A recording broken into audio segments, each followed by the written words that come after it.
बेटा तुम्हारे चाचा चाची आ गए, चलो घर चलते हैं।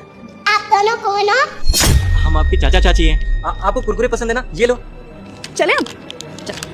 एक मिनट रुकिए, आप लोग कौन है और कौन लगते हैं आप इस बच्ची के? हाँ, हम बच्चे के चाचा चाची हैं, बच्चे को लेने आए थे हम। लेकिन आप लोगों को तो मैंने यहाँ पे कभी देखा नहीं, और बच्ची को लेने के लिए तो हमेशा इसके पापा या इसकी मम्मी लेने के लिए आती हैं। वो दरअसल बात ऐसी है कि इनके जो पापा है ना वो मीटिंग में बिजी थे, तो उन्होंने हमसे बोला कि जाकर तुम हमारी बच्ची को रिसीव कर लो, तो बस हम आ गए इसको लेने के लिए, है ना। चले बच्चे, चले। देखिए, अगर आपको बच्ची को लेके जाना है ना, तो आप लोग अपनी आईडीज दिखा दीजिए मुझे, फिर आप बच्ची को ले जाना। अरे भाई साहब कैसी बात कर रहे हैं आप, तो ऐसे प्रिटेंड कर रहे हैं कि हम किडनैपर हैं और बच्चे को किडनैप करके ले जा रहे हैं। आपको बताया ना कि हम बच्चे के चाचा चाची हैं, और इसमें आधार कार्ड दिखाने वाली कौन सी बात है। देखिए, अगर आप लोग अपनी आईडी दिखाएंगे तो ही आप बच्ची को ले जा सकते हैं, अगर आप लोग अपनी आईडी नहीं दिखाते हैं तो आप बच्ची को नहीं ले जा सकते हैं। स्कूल के भी कुछ रूल्स एंड रेगुलेशंस हैं, बच्ची को ले जाने के लिए आपको अपनी आईडी दिखानी पड़ेगी। अदरवाइज आप लोग एक काम करिए, मुझे बच्ची के पापा से मम्मी से बात करा दो, फिर आप ले जाना। अगर बच्ची के मम्मी या पापा मुझे कंफर्मेशन दे देते हैं कि आप इनके कुछ लगते हैं, या फिर मुझे कंफर्म कर देंगे कि हाँ आप इसे ले जाएं, तो आप ले जा सकते हो उसको। सर आप तो हमें खामखा गलत समझ रहे हैं, हम आपसे कह रहे हैं ना कि हम बच्ची के चाचा चाची हैं, और वैसे भी इनके पापा मीटिंग में थे इसलिए उन्होंने हम दोनों को भेज दिया। अगर आपको अभी हमारी बात पे विश्वास नहीं हो रहा है तो एक काम करते हैं ना, हम बच्ची के मुंह से आपको बुलवा देते हैं। बच्ची में जानती है। अब बेटा एक बार अंकल को बता देना कि आप हमें जानते हो। नहीं, मैं नहीं जानती इनको। पहले तो आप बच्ची को नीचे उतारिए।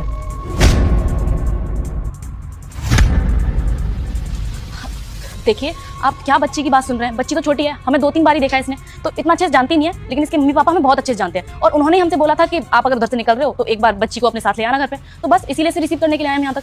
अब देखिए, जब तक आप बच्ची के पेरेंट्स से मेरी बात नहीं करा देते हैं, तब तक बच्ची यहाँ से कहीं नहीं जाएगी।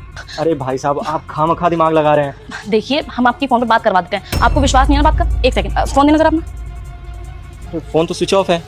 फोन स्विच ऑफ हो गया, वरना आपकी बात करवा देते अभी। देखिए अब हम दोनों बहुत ज्यादा लेट हो रहे हैं, हमें भी बहुत सारे काम होते हैं, बच्ची को आप हमारे साथ जाने दीजिए। कोई बात नहीं, मैं बच्ची के पेरेंट्स की डिटेल्स निकलवा लेता हूँ। अगर वो मुझे कंफर्म कर देते हैं कि आप इनके रिश्तेदार हैं, तो आप बच्ची को ले जा सकते हैं।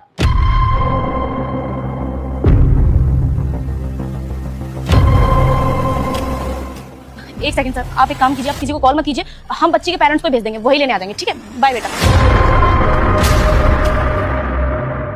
बेटा मुझे इग्नोर मत करो, मैं श्री राम भक्त हनुमान हूँ। अगर तू चाहता है कि आने वाले समय में तेरी नौकरी लग जाए तो तू इस वीडियो को लाइक करके चैनल को सब्सक्राइब कर, और बेटा जाते जाते कमेंट में जय श्री राम जरूर लिखना। बेटा आप इनको जानते थे? नहीं, तो बिना जाने आप क्यों जा रहे थे बेटा? वो मम्मी पापा के दोस्त थे, मुझे जाने देते। मुझे बहुत तेज भूख भी लगी है, मेरे पैर भी दर्द कर रहे हैं।